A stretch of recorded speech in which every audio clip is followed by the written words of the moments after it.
He who controls the past controls the future.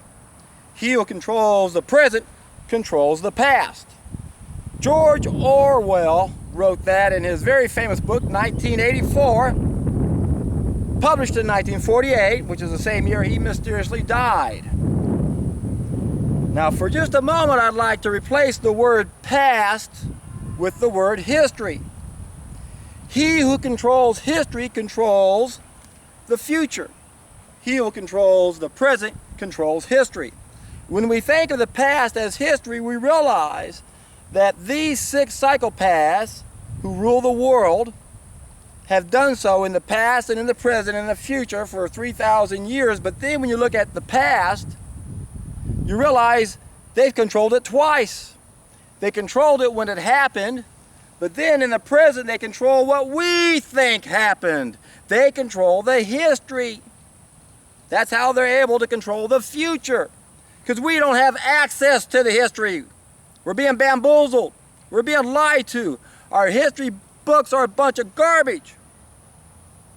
And it's all designed to keep us from finding out what really happened. And you know, if you watch any of my other videos, that I harp on this quite a bit, because it's a big piece of the puzzle. And what I also want to emphasize again, over and over, I said this many times, I don't care who it is. That's a distraction.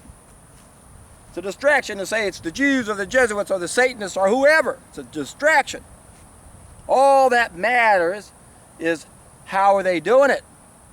Well, first of all, the absolute tool of control is money. That's how they are able to own and control every major sector of human endeavor that is then able to control us.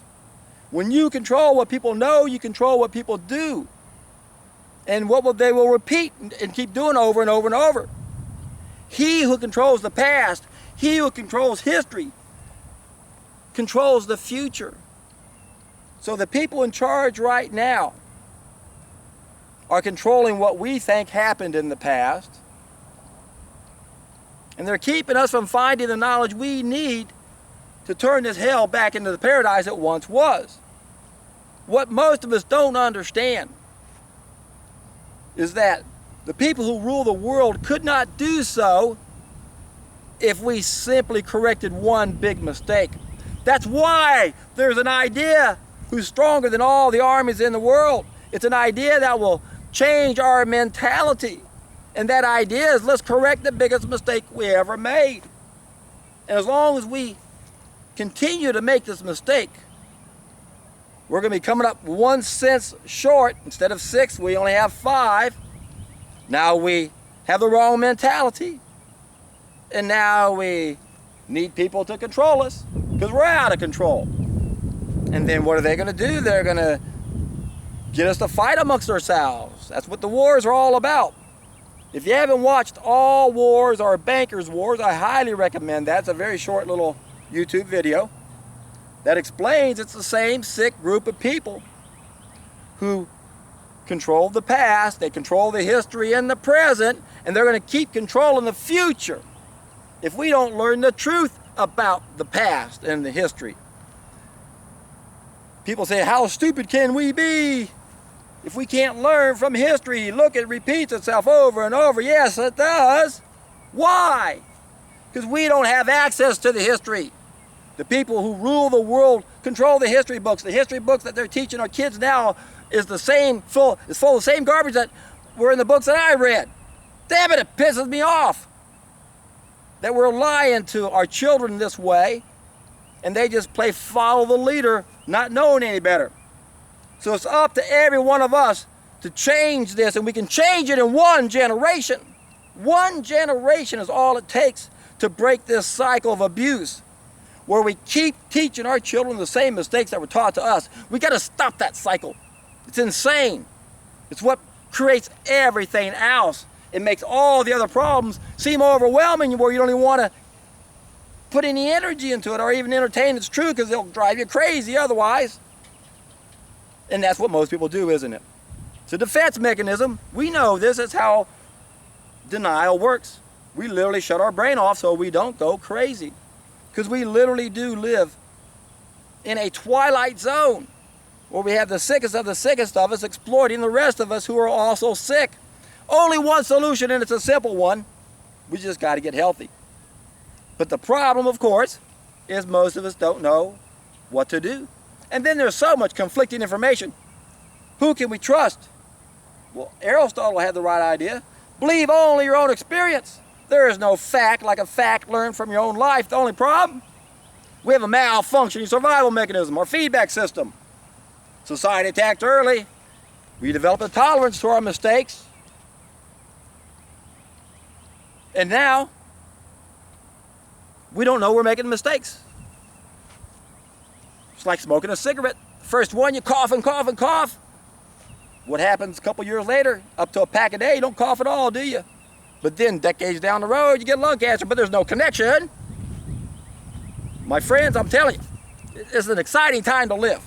It's an exciting time to turn this whole planet around. We can do it very quickly. Remember, if you want to control slaves, what do? Just went over that in my last videos. It's simple. You don't let them know what their history is. Same thing with us. Don't let us know what our history is. Don't let them satisfy their needs. Make them become dependent, and that's where we are right now in our cycle here in America. We're in the dependency stage, and these cycles repeat themselves. 9 times I've gone over these before, and we're in the last stage that's going to go right back to bondage again. That's why this is an exciting time to live. We need to learn from history and realize that the way they control us on an obvious level is the same way they control us on a subtle level. It's all about breaking us away from nature. It's all about bombarding our brains with so much bullshit that when we hear the truth, it sounds like a lie. That's the biggest problem we face. That when we're finally told the truth, we just laugh, right? That's what Schopenhauer meant. All truth goes through 3 stages. First, it's ridiculed. So, if you're laughing at someone and everyone's laughing with you, better take heed to what Mark Twain said. Anytime you find yourself on the side of the majority, it's time to pause and reflect. And that's what we must do. We must look at whether or not we play a role. And guess what we do? A big role. The biggest of all roles. When it comes to either keeping us where we are or get us back to where we were before. And of course that means you got to be the best that you can be. So who do you believe? How do you know what to do? People say this is a mistake and that's a mistake and this is a mistake. Well, let me tell you, I've identified 5 main mistakes, and I propose that you correct all 5 of them on a temporary basis, just so you can see what you're missing. And then after you correct those 5 mistakes, watch how that takes your life to another level. And then go back and figure out if all 5 of those were mistakes or not. Now, some of y'all aren't going to want to admit that some of those are mistakes, and you're going to go back and hopefully learn a lesson that they're all mistakes. We're not supposed to alter our food, and yet that's what we're doing. Boggles my mind. Everyone knows we are what we eat. Why can't we extrapolate that to all of our problems come from what we eat? Simple. Addictions, denial. We don't just shut off our brain to avoid those unwanted aspects of ourselves and our collective consciousness. We run to denial to pick those pleasures, don't we? You bet. The idea of never eating another cheeseburger for some people is too frightening to entertain. But they don't know what they're missing. That's why they got to test an idea as time has come. That's why they got to take a solid food vacation and tell them when they do it, they'll be in for a treat.